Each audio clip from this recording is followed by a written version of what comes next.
उनके state level paper होते हैं, यूनिवर्सिटी वाइज भी होते हैं, और वैसे कॉमन एंट्रेंस टेस्ट जो CUET हो गया वो होगा, तो वो अलग पेपर होगा, वो नीट के बेसिस पे नहीं देंगे आपको। ओके, और फिर करें Sunday test paper discussion. Let's start. Screen दिखी आपको? यही पेपर था लास्ट टाइम? चलो ठीक है, कौन सा कलर? पर्पल बोल दिया उसने। Okay, so which of the following curve represent the realistic growth curve? जब हमने ग्रोथ कर्व्स करे थे, तो ग्रोथ कर्व के केस में तो ग्रोथ कर्व्स हमने करे थे, दो टाइप के करे थे, एक था एक्सपोनेंशियल ग्रोथ कर्व। हाँ, पायल बताएगी आज, एक पायल बता रही है, एक था एक्सपोनेंशियल और दूसरा logistic growth curve. Logistic. NCERT कौन से पेज नंबर पे है ये बताओ? अलग होता है, है 230। ठीक है, तो ग्रोथ कर्व एक एक्सपोनेंशियल ग्रोथ कर्व और लॉजिस्टिक, सही बोल रही है? लॉजिस्टिक का दूसरा नाम? Ma'am S shaped curve. Sorry, मैंने कहा उसका दूसरा नाम, नहीं शेप नहीं पूछी मैंने, नाम। PL logistic growth. Realistic growth curve. हाँ नीलम, और एक्सपोनेंशियल ग्रोथ कर्व का दूसरा नाम? Ma'am geometric growth. Geometric, yes. देखो क्वेश्चन कहाँ से आया, उसके नॉर्मल नेम से नहीं आया, अलग से आया। तो रियलिस्टिक ग्रोथ कर्व जो होता है उसकी शेप कैसी होती है? S shape, right? S shape. तो एस शेप कर्व कौन सा है? लॉजिस्टिक। यहाँ पे आंसर क्या होगा? डी। ठीक है, सीधा क्वेश्चन था, सीधा आंसर था, कुछ कॉम्प्लिकेटेड तो नहीं था इसमें, है ना? बस नाम पता होना चाहिए, right? Moving on. Match the column with respect to adaptation for temperature और वाटर स्ट्रेस। अगर टेम्परेचर का स्ट्रेस है, टेम्परेचर कंडीशन हाई है या लो है, वाटर का स्ट्रेस है, वाटर की कमी बहुत ज्यादा है या फिर फ्लड आ गया है, तो उस केस में आपको क्या मॉडिफिकेशन दिखाई देगी? ठीक है, तो अगर हम बात करते हैं, लेट्स से कौन मदद करेगा इस क्वेश्चन में? कोई मदद नहीं करेगा? क्या बात, एग्जाम्पल बेस्ड है। ये भी पढ़ा है, ये भी पढ़ा है, कैंगरू रैश शायद हमने नई एग्जाम्पल में पढ़ा था, लेकिन बाकी पढ़े थे। Who will help? बोलो भाई, मैं रैंडमली उठाऊं? हाँ मनीषा, ओके मनीषा। सो सबसे पहले डेजर्ट लिजर्ड लेंगे। डेजर्ट लिजर्ड जो बहुत गर्मी में रहती है, तो बेटा वो क्या करेगी? Ma'am migrating temporary to stressful habitat. तो कहाँ पे चली जाएगी? अगर मैं बोलूँ डेजर्ट लिजर्ड है, बहुत ज्यादा गर्मी है ऊपर, तो वो कहाँ छुप जाएगी? शेड वाली जगह। हाँ, जर्नली शेड उसको मिलेगा नहीं डेजर्ट में, तो मिट्टी के अंदर चली जाती है। ठीक है, कभी डिस्कवरी चैनल देखना, लिजर्ड बाहर होती है, जब बहुत गर्म होता है, बहुत टेम्परेचर, नीचे चली जाती है मिट्टी में, क्योंकि नीचे तो ठंडा ही होगा ना, ऊपर की लेयर गर्म होगी, तो वो ऐसे माइग्रेट कर जाती है। तो सी का होगा क्यों। ठीक है, और देख लेते हैं। ओपनचिया, ओपनचिया इज ए प्लांट। ओपनचिया को अगर टेम्परेचर स्ट्रेस है तो वो क्या करेगी? CAM pathway. Camp path. B के साथ मैं एस कर दूं, और कुछ करेगी वो? और स्पाइन। स्पाइंस भी ले आएगी ना अपनी बॉडी में, ताकि रेस्पिरेटरी लॉस से बचा सके, राइट? आई थिंक इतना। तो देख लेते हैं सी का क्यू, सी का पी है, सी का क्यू, सी का एस, तो ये दोनों तो नहीं है। बी का देख लेते हैं, बी का आर एन एस इसमें है, बी का क्यू एन एस, क्यू तो नहीं हो सकता, माइग्रेट तो कर ही नहीं सकता प्लांट, तो आंसर वुड बी ए। तो कैंगरू में क्या आती है? Internal fat oxidation. उसको पानी की कमी होती है ना, कैंगरू रैट जो होती है डेजर्ट में रहती है, तो पानी की कमी होती है, तो उसके यहाँ पे हम होता है, देखा होगा आप लोगों ने। कैमल की, मैम ये पूरी, बोलो बोलो। ये अपने पूरे लाइफ स्पैन में पानी नहीं पीते ना? नहीं, थोड़ा बहुत पानी पीते हैं, लेकिन ये पानी पे डिपेंडेंट नहीं होते, इनको डिपेंडेंसी नहीं है पानी पे, लेकिन अगर देगी तो थोड़ा पानी पी लेंगे, ऐसा नहीं है, मना कर देंगे। They can have little water, but उनको डिपेंडेंसी नहीं है पानी की, तो वो क्या करते हैं, उनका जो हम्प होता है उसमें फैट मॉलिक्यूल स्टोर्ड होते हैं। ठीक है, तो उस फैट मॉलिक्यूल को जब वो तोड़ते हैं, तो उसमें से बाय प्रोडक्ट से वाटर निकलता है, अपनी बॉडी में ये वाटर को थोड़ा स्टोर करके रखते हैं, तो पानी अंदर ही अपनी बॉडी में फैट को तोड़ के निकाल लेते हैं। ठीक है जी। Which of the following are the characteristic of expanding population? When I say expanding population, क्या मतलब है इसका? पॉपुलेशन ग्रो कर रही है, पॉपुलेशन डिक्लाइन कर रही है, पॉपुलेशन स्टेबल है, मैम मैम ग्रो कर रही ग्रो ग्रो हाँ, एक्सपेंड कर रही है मतलब ग्रो कर रही है, शाबाश। पेंडिंग पॉपुलेशन है तो हमें कैरेक्टरिस्टिक ढूंढने हैं उसके, राइट। सो कौन मदद करेगा इसमें, रेज हैंड। मदद क्यों नहीं कर रहे, मैंने सही आंसर तो बोला ही नहीं, आंसर तो भी निकालेंगे, हेल्प कौन करेगा। क्या बात, आता नहीं था पेपर, इतना खराब रिस्पॉन्स। एक सेकंड रुक, फोन सेट करूँ, वो नहीं रहा।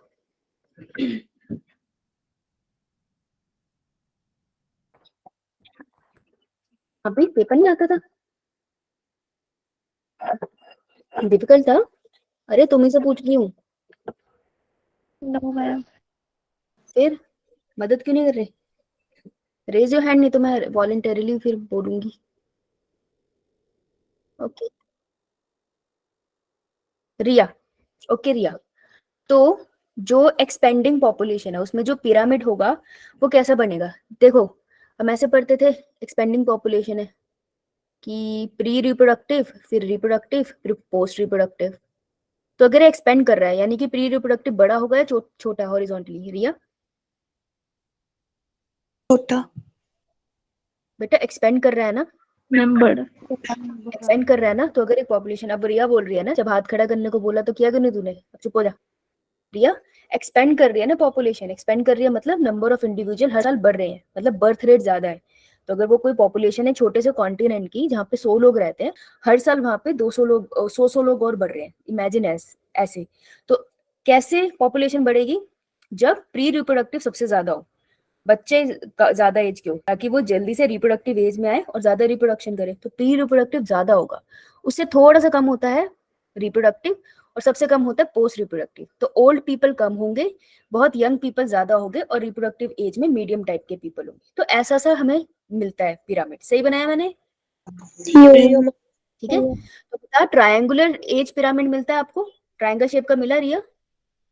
मैम बिल्कुल ट्रायंगल शेप का मिला, तो ये तो करेक्ट है। A rapidly growing population with a high birth rate, high birth rate होगा एक्सपेंडिंग पॉपुलेशन में।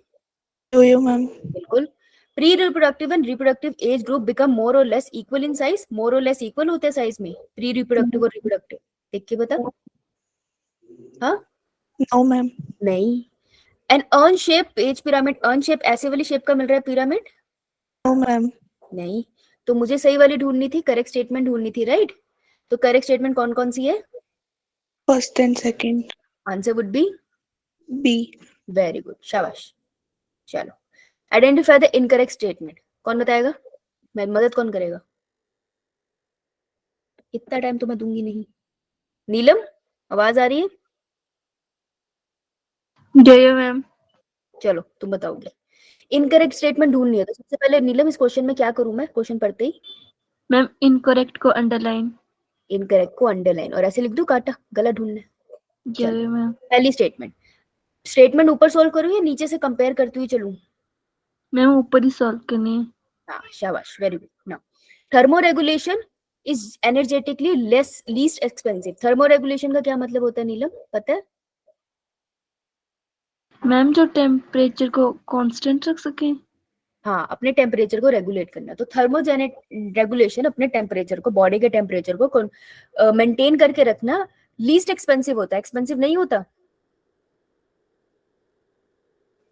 मैम होता है ना। जो जय थर्मो रेगुलेशन कर सकते हैं वो एक्सपेंसिव प्रोसेस है, महंगा है, एनर्जी लगती है ना। कैसे एनर्जी लगती है, ठंड होगी बाहर मेरी बॉडी शिवर करेगी ताकि मेरे को गर्मी लगे, तो मेरी बॉडी ने मेहनत करी ना शिवर करने में। तो गर्मी जय होगी मैम। होगी तो मेरी बॉडी ने मेहनत करी, राइट। तो एक्सपेंसिव है, इसने गलत लिखा है, ये गलत है। Next, 99% animals and nearly all plants can not maintain their constant internal environment, ये सही बात है। जय मैम। बेटा कौन से पेज नंबर पे लिखी है एनसीईआरटी की, कोई भी बताओ, ये एनसीईआरटी की लाइन है सारी वैसे तो, पेज नंबर बताओ। 224 224। 220 देखो मिली सबको ये line, nearly all plants and 99% of animal, second paragraph है आई थिंक, टॉप पे सेकंड पैराग्राफ है, फर्स्ट लाइन होगी उसकी, ऐसी है, ठीक है, अंडरलाइन करो उसको। Now during the course of evolution the cost and height of maintaining a constant environment is discarded। तो evolution के टाइम पे इस चीज को ध्यान नहीं रखा नेचुरल सिलेक्शन ने कि इंटरनल बॉडी टेम्परेचर को मेंटेन करने के लिए कितना ज्यादा कॉस्ट लगता है, एनर्जी कितनी लगती है। इवोल्यूशन ने इसका ध्यान नहीं रखा था? नहीं बेटा, रखा था। और अगर नहीं रखता इवोल्यूशन इसका ध्यान तो सब होम्योथर्म्स होते, लेकिन सारे के सारे जी। होम्योथर्म क्यों नहीं है? क्योंकि इवोल्यूशन ने देखा कि हर किसी के बस का नहीं है इंटरनल बॉडी टेम्परेचर मेंटेन करना, तो इसलिए उसने सबको ऐसा नहीं बनाया, right. In aquatic animals, the concentration of body fluid change with that of the ambient water osmotic concentration. तो जो aquatic animals होते हैं उनकी बॉडी की ऑस्मोलैरिटी, आयन कॉन्सेंट्रेशन वेरी कर जाएगी अगर बाहर पानी के आयन कॉन्सेंट्रेशन वेरी कर रही है। ये सही बात है? Yo ma'am. हाँ, ये सही बात है, राइट। तो मुझे ढूंढना क्या था क्वेश्चन में? तो इनकरेक्ट। Wrong statement. इनकरेक्ट ढूंढना था। कौन कौन सी स्टेटमेंट इनकरेक्ट हुई? First and third. Ma'am first answer would be C option. C. Option. Very good. अब मुझे ये वाली लाइन ढूंढ के बताओ, फोर्थ वाली कौन सी जगह पर लिखी है? सेम पेज नंबर पे नीचे देखो, पैराग्राफ में बीच में लिखी है, एक हेडिंग के ऊपर है, इस चौथे पैराग्राफ में होगी। मिली किसी को? यो मैम। लाइन पढ़ना, क्या लिखा है? In aquatic animals, the osmotic concentration of the body fluid changes with that of the ambient air. हाँ, Water osmotic concentration. yes. तो चेंज को अंडरलाइन कर लो क्योंकि यही वर्ड था तो तुमको याद रखना था, है ना। चलो, सीधा एनसीईआरटी बेस्ड है ना, इकोलॉजी एनसीईआरटी बेस्ड आती है, बस निकालनी आनी चाहिए। चलो नेक्स्ट में कौन मदद करेगा? पायल। कौन सा कलर पायल? मैम पायल तुमने आंसर दे दिया क्या पहले? पहले पूछा था आपने शुरू में। तुमने आंसर एक्सप्लेन करा है? मैम आपने मेरे से कर्व पूछे थे ना, कर्व। अच्छा रहने दो फिर, तुम नहीं इस बार। विशाल, कौन? तमन्ना, राइट। यो मैम। चलो तमन्ना बताएगी, उसके बाद दीक्षा। चलो आगे तन्या। तमन्ना, करेक्ट मैच हमें ढूंढना है कर्व के रिस्पेक्ट में, ठीक है। एबीसी कर्व्स है तो मेरे को बता दे, टाइम और पॉपुलेशन डेंसिटी की बात हो रही है, तो ए कर्व कौन सा कर्व रिप्रेजेंट कर रहा है? This is a ma'am logistic curve, क्योंकि लॉजिस्टिक। बन रहा है। और सी? सी वाला एक्सपोनेंशियल। एक्सपोनेंशियल। तो एक्सपोनेंशियल कर्व के साथ कौन सा फॉर्मूला करा हुआ है? एन टी इज नहीं, dn upon dt is equal to rn। शाबाश। dn upon dt equals to rn। और एक और फॉर्मूला करा है, अगर मैं इसको लॉग टेबल में प्लॉट करती तो कैसे लिखती? dn upon dt is equal to rn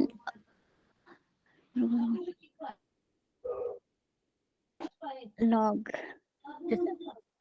confuse होगी। अच्छा, लॉजिस्टिक कर्व का कैसा है formula? Ma'am dn upon dt is equal to rn k minus n upon k।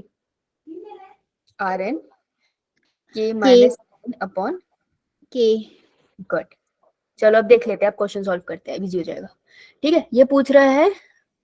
अच्छा, इसने कहा 1 के आगे ये लिखा है, 2 के आगे ये, 3 के आगे ये, 4 के आगे ये, 5 के आगे, ठीक है। तो ये कह रहा है जो ए है, ए इज अ लॉजिस्टिक वन, है ना। तो जो लॉजिस्टिक कर्व होता है वो सेकंड और थर्ड पे मैच करता है। सेकंड क्या है? More realistic curve. तो ए वाला मोर रियलिस्टिक कर्व है, सही बात है। मोर रियलिस्टिक कर्व है लॉजिस्टिक कर्व, मैम ठीक है बेटा। तमन्ना बोलेगी और कोई नहीं अभी। Sorry ma'am. थर्ड वाला option, dn by dt equals to rn 1 minus n by k, ये फॉर्मूला ठीक है तमन्ना फॉर ए? यो मैम ठीक है। बिल्कुल पर ठीक है, ये लिख सकते हैं हम, dn by dt equals to rn 1 minus n by k, क्या आप ऐड कर सकते हो? तो ये भी सही है, तो ये तो मेरे को करेक्ट स्टेटमेंट चाहिए थी, मिल तो गई। आगे भी देख लेते हैं। ए जो है हमारे पास, ये लॉजिस्टिक कर्व, वो मोर रियलिस्टिक कर्व है, ये तो अभी देखा हमने, सही है। फिफ्थ, एक्सपोनेंशियल ग्रोथ है ये, logistic growth is exponential growth. Tamanna no नहीं, मैम। तो ये वाला पॉइंट गलत था। सी देखते हैं, सी कौन सा कर्व है? एक्सपोनेंशियल। ये कह रहा है जो एक्सपोनेंशियल है मोर रियलिस्टिक कर्व है, एक्सपोनेंशियल वाला नहीं, ये तो गलत है, पीछे दे दिया था। डी वाला देखते हैं जरा, C is second only, more realistic curve है सी वाला, नो मैम। तो answer would be A option. Good Tamanna, शाबाश। चलो दीक्षा, नेक्स्ट बताओगी? दीक्षा नेक्स्ट बताओगी या नहीं? नहीं, और कौन बताएगा? Raise your hand. मैं रैंडमली बुलाऊंगी तो तुम होगी। नहीं, तुम दोनों कर चुके हो। प्रीति, यो मैम। तुम्हारी टर्न है। Which one is the physiological adaptation in fall environment? Physiological adaptation का क्या मतलब है? मैम जो फिजिकली इन्वायरमेंट वो फिजिकल है, ये फिजियोलॉजिकल है। ह्यूमन फिजियोलॉजी पढ़ते हैं ना हम, ह्यूमन फिजिकल तो नहीं पढ़ते। इंटरनल बॉडी में जो प्रोसेस है। जैसे एग्जांपल दे दे, एक एग्जांपल दे। मैम मेटाबॉलिज्म में मेटाबॉलिज्म जनरल हो गया, और कोई एग्जांपल दे विशाल। मैम मतलब जो डाइजेशन का होता है। डाइजेस्टिव सिस्टम, तो वो फिजियोलॉजी होगी ना हमारी बॉडी की। ठीक है, यो मैम। चलो प्रीति, स्मॉल बॉडी फिजियोलॉजिकल एडेप्टेशन है? Having small body in cold climate, ठंड में है?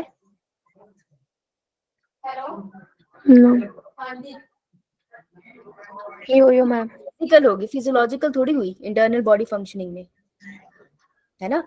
तो ये नहीं है। अगर देखो, दो रूल थे, एक था एलन्स लॉ। ये ना कंफ्यूजन है, तो आप लोग इसको क्लियर कर लो। एक होता है एलन्स लॉ। एलन्स लॉ क्या कहता है?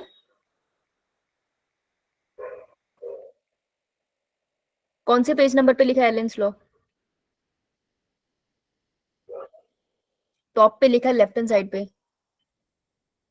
226. 226। तो एलन्स लॉ कहता है कि body extremity will be small in cold temperature. जैसे जो कोल्ड टेम्परेचर पे रहते हैं बॉडी एक्सट्रीमिटीज, वो बॉडी नहीं कह रहा, बॉडी बड़ी होती है। ठंड में हिमाचल में कुत्ते होते हैं, उनकी बॉडी देखिए कितनी बड़ी होते हैं वो। यो मैम।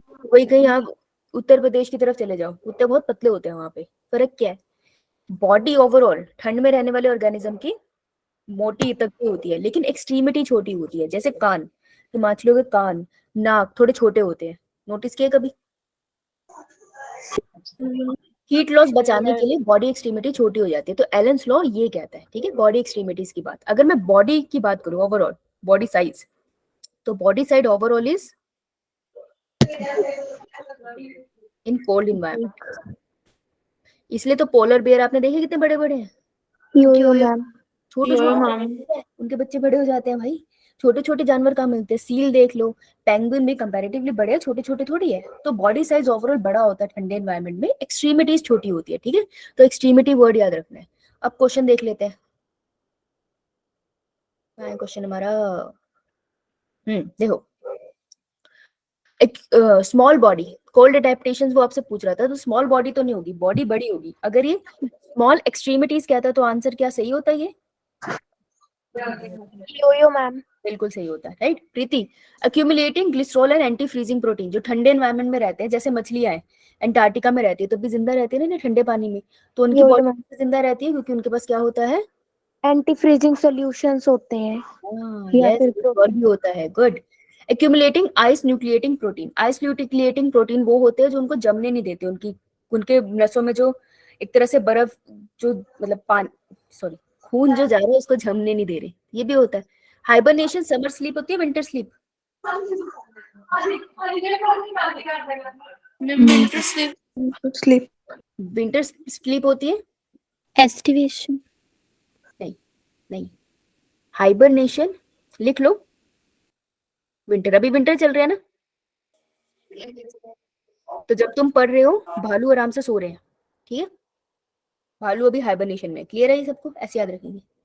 यो लेकिन क्या ये फिजियोलॉजिकल चेंज है उसके अंदर, या उसके बिहेवियर का फर्क है?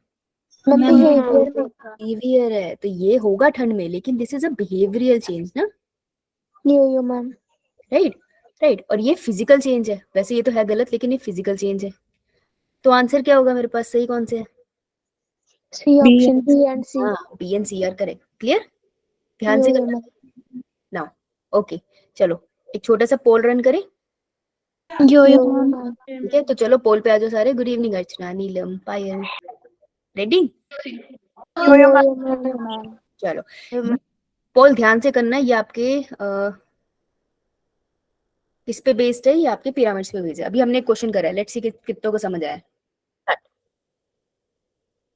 चलो वोटिंग करो, ध्यान से पढ़ना। पहला ऑप्शन ए है, दूसरा बी है, तीसरा C, fourth is D and fifth is E.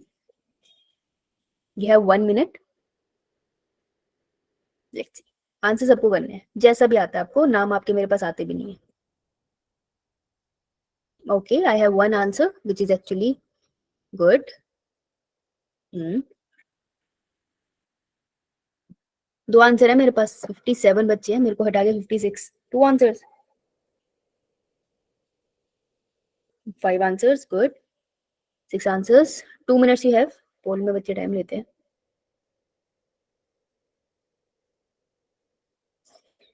Okay,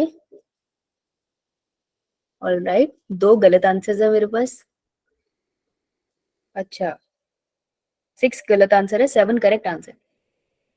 14 answers in total. बाकी बच्चे, प्रीति, विशाल, अर्चना, आंसर कहाँ है? रिया, प्रिया, मैम कर दिया है। मुस्कान, श्वेता ने आंसर नहीं करा, आरुषि, निजू, पायल, आंचल, मैम कर दिया है। और सरला, प्रिया, पूजा। पूजा तुम चुप क्यों हो? कृतिका, हाँ दिव्या बोलो। मैम स्क्रीन शो नहीं हो रही। बेटा स्क्रीन मैंने बंद करी, अभी पोल चल रहा है, पोल पे कर। मैम पहले से हो रही है। हाँ, पहले से हो रही थी। पहले भी नहीं दिख रही थी? No ma'am. बताया मैम लेफ्ट बुक के भी कर। लीव करके एक बार दोबारा रिज्वाइन कर ले। बाकियों को दिख रही है ना? नेहा, आशिया, सपना, अनुपमा, नितिका, तनिष, सरला, साक्षी, रुशिल, रुशिल आंसर, शालिनी, सुनिधि, प्राकृति, तान्या, किंजल, मीनाक्षी, रितु, शानी, लिनिका, आंसर किया? लिनिका, रमिता, स्क्रीन नहीं दिख रही है। बेटा पोल करने की है। पोल यूज करना आता है? लिनिका, फोन पे हॉरिजॉन्टल वर्टिकल लाइन होगी 3, उस पे क्लिक करोगी तो वहां पर लिखा आएगा एक्टिविटीज। एक्टिविटीज में जाओगी तो पोल लिखा आएगा, POLL। उस पे क्लिक करो तो आपको क्वेश्चन दिखेगा, you have to tick on the correct answer. कुछ नहीं है मैम, वाह। स्क्रीन आपके फोन में दिख नहीं रहा? No ma'am.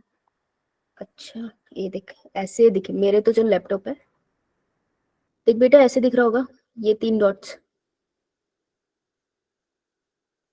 ये 3 डॉट्स दिख रही है, ये वाली। मैम एक्टिविटीज में पोल और क्वेश्चन आंसर्स है, पर पोल्स में कुछ नहीं है। पोल्स में कुछ नहीं है, आप लोगों को दिख रहा है, बाकियों को ये देख। मैम एक्टिविटीज में पोल तो आ रहा है बेटा, मेरे फोन पे भी आया है। ये भी इंटरनेट इशू होगा फिर आपका, यही हो सकता है, और तो कुछ नहीं हो सकता। क्वेश्चन दिख रहा है स्क्रीन पे? लेनिका, इसमें आंसर देना चैट में। ओके, इसलिए मैं पोल रन नहीं करती, बहुत सारा टाइम खराब हो जाता है मेरा। आइंदा मैं कॉन्सेप्चुअल क्वेश्चन इसमें नहीं लाऊंगी भाई, ये बहुत टाइम लेता है मेरा। 36 आंसर्स, आधे बच्चों को दिख नहीं रहा, बताओ। ऑलराइट, एंड कर रहा हूं मैं। So answer was both B and C correct, 17 votes were correct. All of the above option कैसे correct? देखो क्वेश्चन था, सबको दिख रहा है ना question? What are the drawbacks of Eltonian pyramids? जो पिरामिड एल्टोनियन ने बनाए थे, pyramid of number, pyramid of biomass, pyramid of energy, 3 बनाए थे। कौन से पेज नंबर पे है ये एनसीईआरटी के? कौन से पेज नंबर पे है? 248। 248, ठीक है। उसके कुछ ड्रॉबैक्स में, उसके कुछ ड्रॉबैक्स है, ठीक है। अब उसके ड्रॉबैक्स पूछ रहे क्या है। पहला, it does not include food chain while making the pyramid. तो पिरामिड बनाते टाइम उसने फूड चेन कंसीडर नहीं किया था, दिस इज रॉन्ग। उसने फूड चेन कंसीडर किया था। क्या कंसीडर नहीं किया था? Food web. फूड वेब नहीं लिया था उसने, फूड चेन तो लिया था, तो पहला ऑप्शन इनकरेक्ट हो गया, ठीक है। It does not give place to detritivores, जो डेट्रीवोर्स या डिकम्पोजर होते हैं, उसने उसको जगह दी थी? No ma'am. ये पॉइंट सही है। It does not provide any place for decomposers, actually पहले वाला सेकंड ऑप्शन ही थर्ड ऑप्शन था कि डिकम्पोजर्स को उसने जगह नहीं दी थी, ये भी सही है। बोथ बी एंड सी तो करेक्ट है। All the above option are correct? No, A वाला इनकरेक्ट है ना, तो answer would be both B and C, right? Clear है सबको? Yo ma'am. चलो अब सबको स्क्रीन दिख रही है? Linika, Linika is it visible? बेटा स्क्रीन दिख रही है तो प्लीज थम्स अप करना।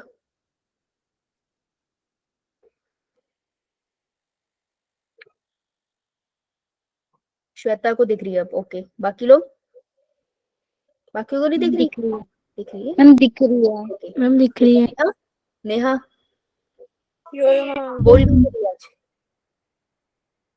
आंसर क्यों नहीं आ रहे तेरे? नेहा बताइए अगला आंसर। चलो कॉलम 1 कॉलम बी को करेक्ट चूज करना है, ठीक है नेहा? यो मैम। चल dn by dt rn k minus n by k, अभी पीछे किया था। d को किसके साथ ज्वाइन करूं? मैम थर्ड के साथ। थर्ड के साथ। सही बोल रही है? No ma'am. No ma'am. कौन सा पेज नंबर पे है? नहीं नेहा, कौन सा पेज नंबर पे है ये कॉन्सेप्ट? पेज नंबर एनसीईआरटी का नेहा बताइए, बताओ नेहा, कौन से पेज नंबर पे है?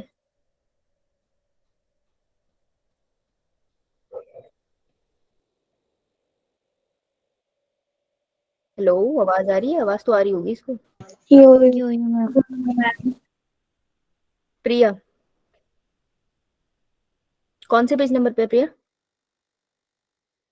मैम 231 पे है। 231 निकालने। हाँ, चुप होने से क्या होगा?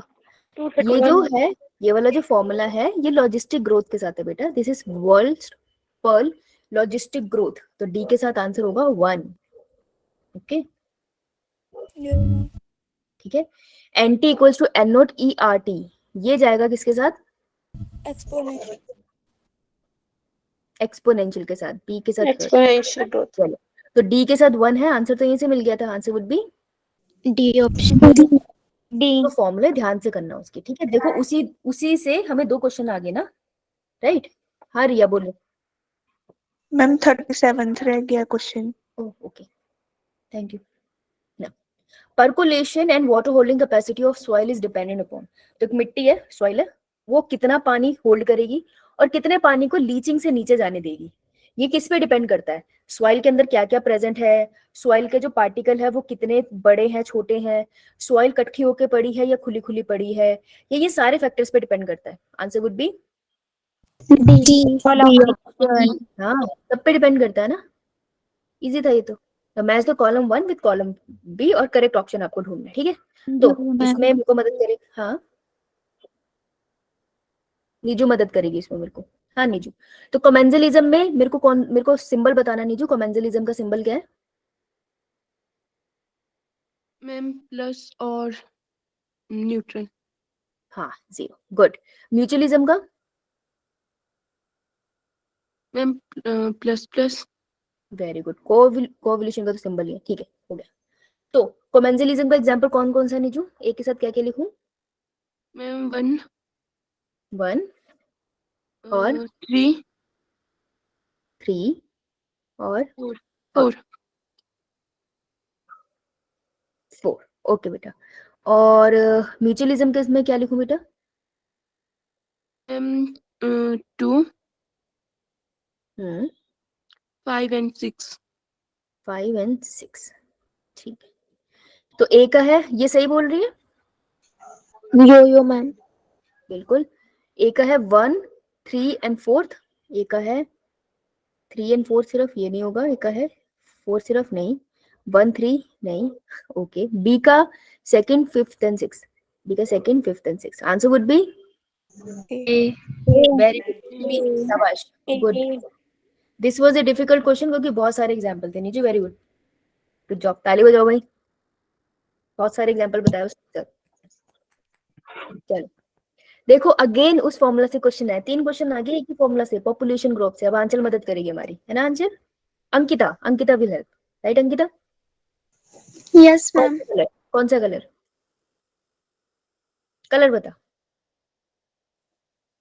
मैम कोई भी।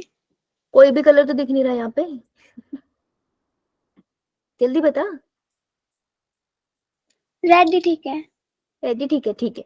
Study the following equation in context of population growth. Population growth वाले कॉन्टेक्स्ट में आपको इसको पढ़ना है और करेक्ट ऑप्शन ढूंढना है, ठीक है। dn by dt equals to b minus D into n, जिसमें b एंड d को हम r कह देते हैं, तो फॉर्मूला बनता है dn by dt equals to rn।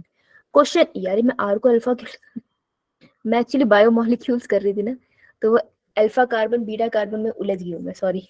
बार बार मैं अल्फा लिख रही हूँ, मैं कहीं लिख दूं तो मुझे याद दिला देना। तो ये पूछ रहा है आर कैसे जाना जाता है, तो अंकिता आर को हम क्या बोलते हैं? Intrinsic rate of natural increase. Intrinsic rate of natural increase. Increase. Increase या C decrease? option. Ma'am, increase. Increase, yes. मतलब कि एक पॉपुलेशन है, जैसे कि बर्ड्स की पॉपुलेशन है, तो बर्ड की पॉपुलेशन में कितनी कैपेसिटी है कि वो सेक्सुअली रिप्रोड्यूस करके बेबी प्रोड्यूस करे, उसको आर कहते हैं। तो इंटरनल कैपेसिटी अपनी पॉपुलेशन को बढ़ाने की इज नोन एज छोटे वाला R. Clear? Would be C. Very good Ankita, शाबाश, गुड जॉब। चलो क्वेश्चन नंबर 41, लंबाई। चलो भी, कौन मदद करेगा?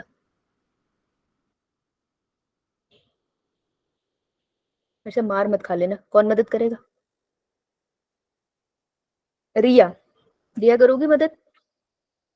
देखो रिया बहादुर है। रिया कलर बताओ। इससे नीचे जो है, ब्राउन नहीं बोला जाता तुझसे, है इसके नीचे जो चलो इसके नीचे जो है, so some snails go into dash to avoid dash related problem. First में क्या लिखूं मैं रिया? वैसे हमने स्नेल का ऑप्शन कभी करा था एनसीईआरटी में? No ma'am. नहीं किया। चलो हम लेते हैं, हम एनसीईआरटी बेस पढ़ रहे हैं, हमें नहीं पता, ठीक है। वैसे हम एक्स्ट्रा तो क्वेश्चन के साथ हम करते ही हैं, चलो इसको छोड़ते हैं, नेक्स्ट चलते हैं। Some small animal have dash surface area relative to their volume. They tend to lose body heat dash when it is cold outside. ये सीधी एनसीईआरटी की लाइन है। तो थर्ड में क्या लिखू रही है? फोर्थ में लार्जर, लार्ज, और फोर्थ में fast, very Fast. Fast. Page number बताओ मुझे जहाँ ये लाइन लिखी है, पहले तो सारे ढूंढ के बताओ, कौन बताएगा सबसे पहले? पेज नंबर बताओ, लिखी है। That's the whole point of revision. तुम एनसीईआरटी कलेक्ट करके चलो। नीलम बताओ, कोई भी बताओ, बोलो बोलो।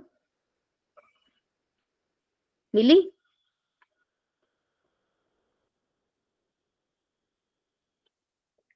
एलन रूल के पास है बेटा, एलन रूल्स करा था ना भी पीछे, उसी के पास है। नहीं मिला?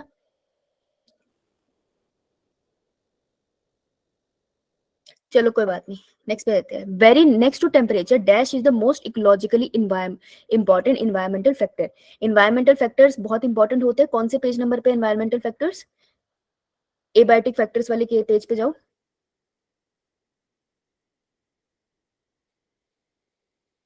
टेम्परेचर, वाटर, सनलाइट, सॉइल, मिला? 221. सबसे पहला टेम्परेचर, टेम्परेचर के बाद कौन है second economically most important? Water. है ना, तो फिफ्थ में आ जाएगा वाटर, राइट। ये एनसीईआरटी की लाइन है वहां पे, कौन से पेज नंबर पे? 222. 222 पे, जहाँ पे वाटर है उसमें पहली लाइन है I think, next to temperature water is the most important one, right. Underline करो। Every dash the famous Colorado National Park in Rajasthan hosts thousands of migratory birds. कब करता है वो migratory bird को welcome? Colorado National Park every summer और winter? Summer. Page number बताओ जहाँ पे ये एनसीईआरटी की लाइन लिखी है। 225. 225 लाइन पढ़ी हो जरा जोर से पढ़। Every winter, the famous Colorado National Park, Bharatpur in Rajasthan, hosts thousands of migratory birds coming from Siberia and other extremely cold northern regions. हाँ, एवरी विंटर को अंडरलाइन करो, कोलोराडो नेशनल पार्क को अंडरलाइन करो, राजस्थान को underline करो, और नीचे southern poles को अंडरलाइन करो। नीट में क्वेश्चन आया था कोलोराडो नेशनल पार्क से, उन्होंने कंपेयर करके पूछा था वो कहाँ पर है, राजस्थान उसका आंसर है। तो ये भी एनसीईआरटी के 2 क्वेश्चन, 4 मार्क के 2 क्वेश्चन आए हुए हैं इससे। ठीक है, तो ये विंटर हो गया, राइट। अब ढूंढ लेते हैं, विंटर है 6 पे विंटर। चलो, अगर तुमको ऊपर नहीं भी आता था तब भी आंसर हो जाना चाहिए था। आइए, तो थर्ड का है लार्ज, थर्ड लार्ज। अच्छा, fourth fast, fifth water, answer would B B. It was a difficult question क्योंकि बहुत स्टेटमेंट थी। तो ऐसे क्वेश्चन को बेस्ट कैसे हुआ कि हमने साइड में पहले सॉल्व कर लिया, राइट। तो फर्स्ट स्टेटमेंट का आंसर मुझे कल तुम बताना, स्क्रीनशॉट लो इसका कि क्या लिखोगे, क्योंकि ये क्वेश्चन पेपर आज तो पूरा डिस्कस होगा नहीं, थ्योरी है ना, थ्योरी वाला पेपर इतनी जल्दी डिस्कस नहीं होता। तो कल मैं ये क्वेश्चन तुम पे पूछूंगी, ठीक है। Next, okay, who will help me, ये बहुत इजी है, सक्सेशन से रिलेटेड है समहाउ, एडेप्टेशन से भी है, न्यूमेटोफोर्स है। कौन मदद करेगा? मुस्कान, आप करोगे? इतना खराब रिस्पॉन्स है, कौन है ये? नहीं, रुशिल, रुशिल,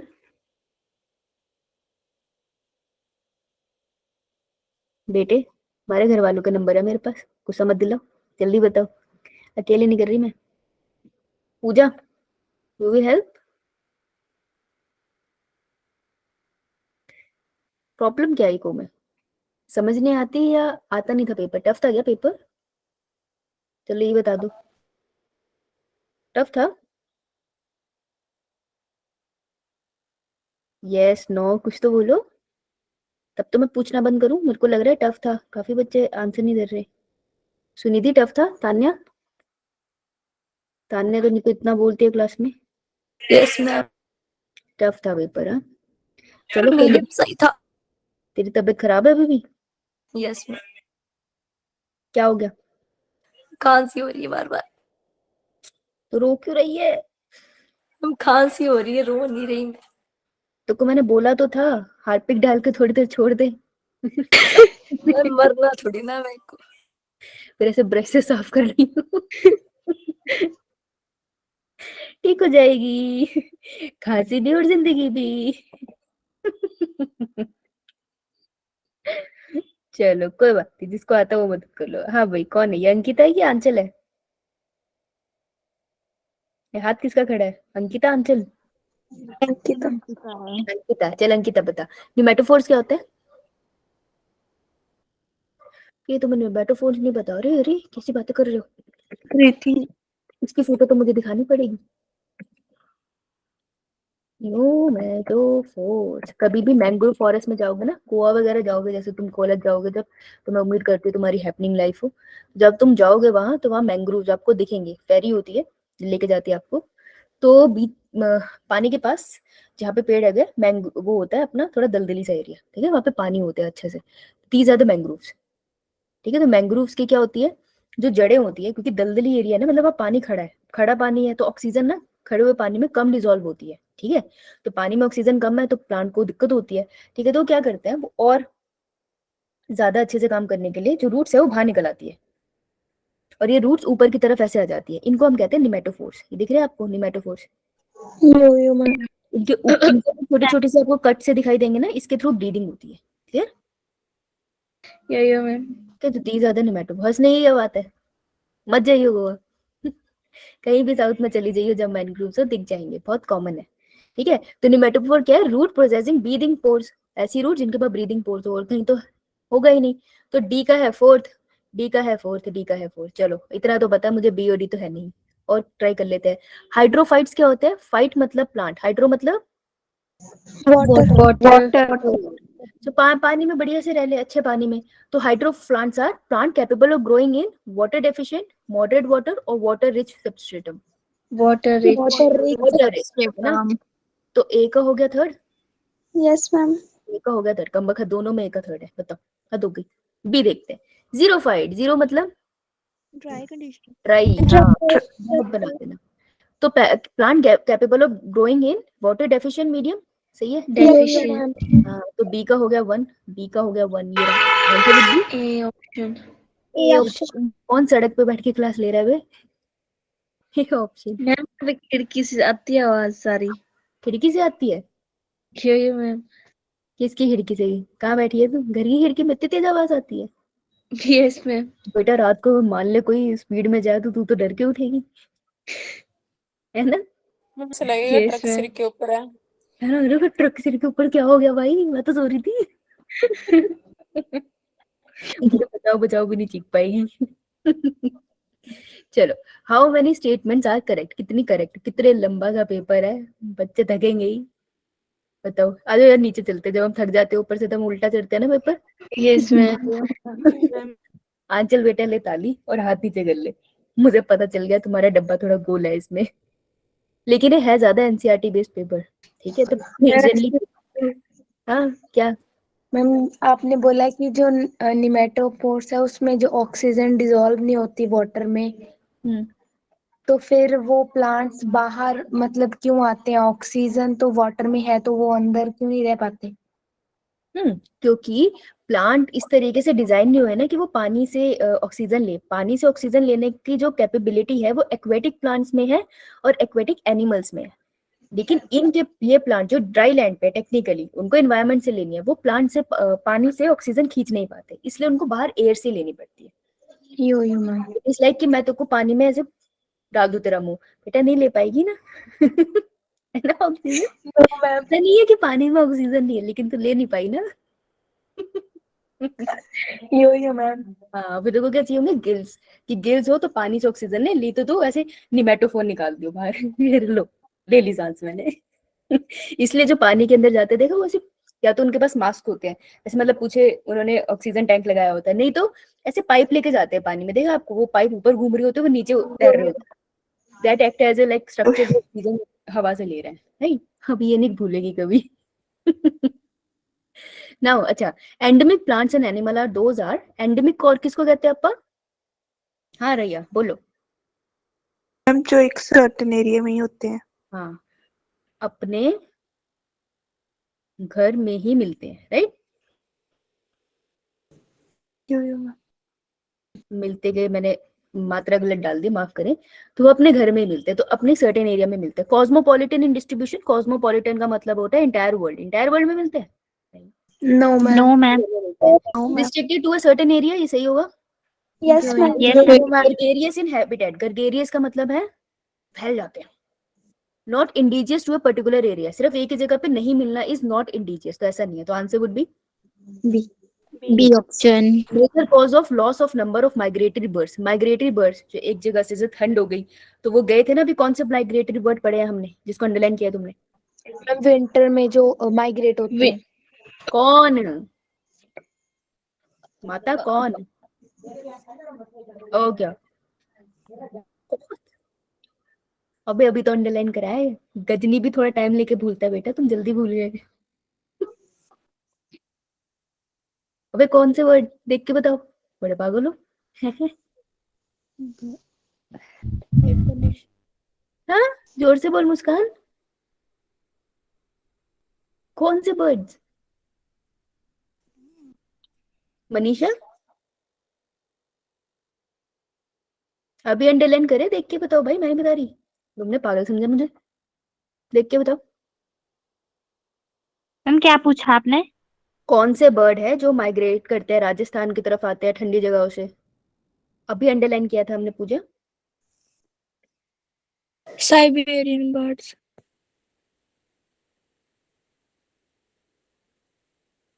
बड़ी जल्दी भूल गया यार तुम, हैं? वहां पे लिखा नहीं है क्या? No ma'am. अच्छा। ये क्या हो गया?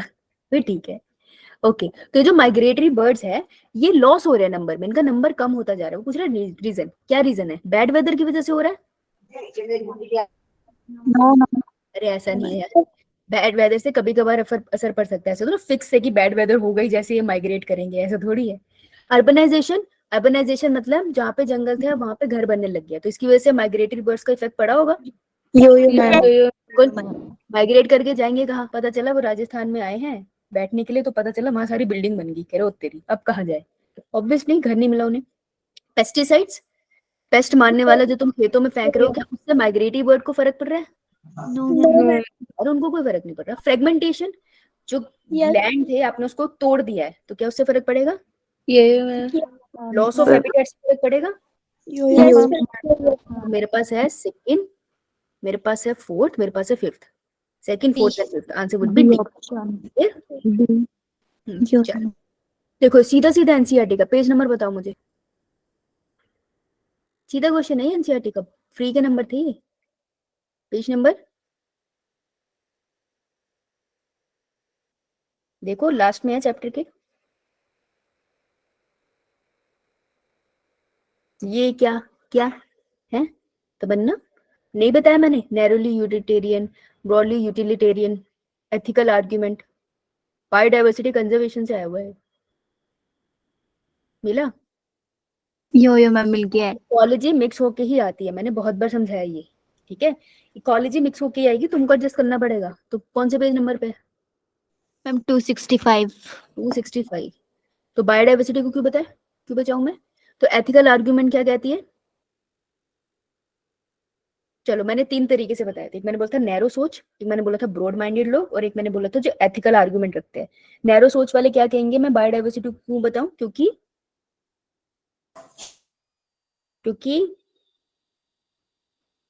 ये हमें मतलब कि हाँ पूजा बोलो बोलो, सही बोल रही हो,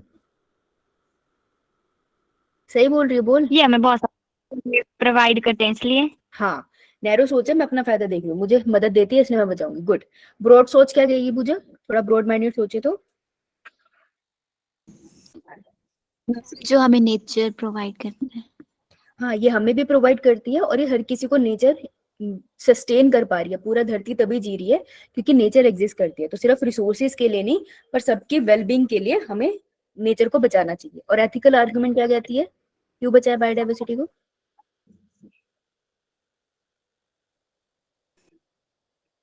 एथिकल आर्गुमेंट क्या कहती है? फ्यूचर जनरेशन को बचा।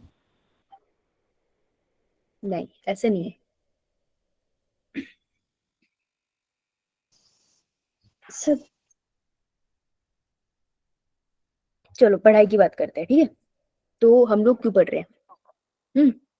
एक होगी नैरो सोच कि मैं पढ़ रही हूँ ताकि मेरे नंबर है, मैं कुछ बन जाऊं, मेरे पास पैसे है, मेरे पास घर हो, मेरे पास सब कुछ हो, सिर्फ अपने बारे में सोचा. तो वो होगी नैरो सोच. ठीक है, मैं पढ़ूंगी ताकि मैं कुछ बन पाऊं, सिर्फ मैं. तो मैं इज ए नैरो सोच. क्लियर? यो मैम। नैरो से मैं याद रखना है. ठीक है. ब्रॉड सोच क्या है? मैं पढ़ूंगी, मैं कुछ बनूंगी, घर वालों का भी भला होगा, फिर अगर हम कुछ अच्छा बनेंगे तो सोसाइटी का भी भला होगा. राइट? तो होगी ब्रॉड सोच कि मैंने अपना भी सोचा, अपनी फैमिली का भी सोचा. करेक्ट? यो मैम। सोसाइटी का भी सोचा.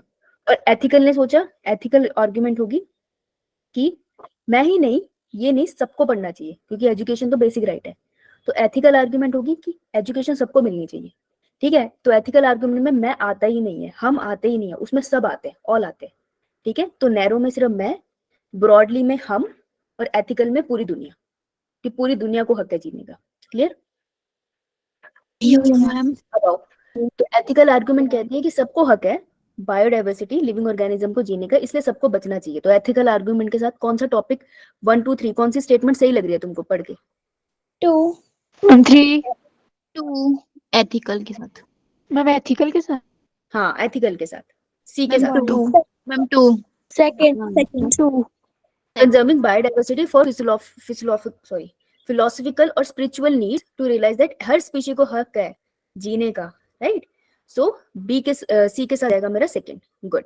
अब मैं बात करूं नैरो माइंडेड, सिर्फ अपना सोचना है, तो ए वाली स्टेटमेंट किसके साथ जाएगी? Ma'am third. तो डायरेक्ट इकोनॉमिक बेनिफिट, मैं सिर्फ अपना फायदा सोच रही हूँ. ठीक है, तो ए जाएगी थर्ड के साथ, तो बी जाएगी 1 के साथ. फर्स्ट मेजर इकोनॉमिक सर्विसेज ना, तो सर्विसेज सबके लिए. तो ए का third answer would be B option. Clear है? Yo ma'am. चलो नेक्स्ट क्वेश्चन तो इसके साथ नहीं हो पाएगा. कितने क्वेश्चन देख लेते हैं, कितने रहते हैं हमारे. इसमें टाइम लगेगा, कल की क्लास लगेगी इसमें. 1 2 3 4 5 6 7 8 9 10 11 12 13 15 क्वेश्चन रहते हैं. ठीक है, ये मैम 15 क्वेश्चन हो जाएंगे. हम एक क्लास में 20 क्वेश्चन तो कर लेते हैं, है ना, तो 15 क्वेश्चन हो जाएंगे हमारे. चलो किसी को कोई doubt? No ma'am no ma'am हाँ नीता बोलो.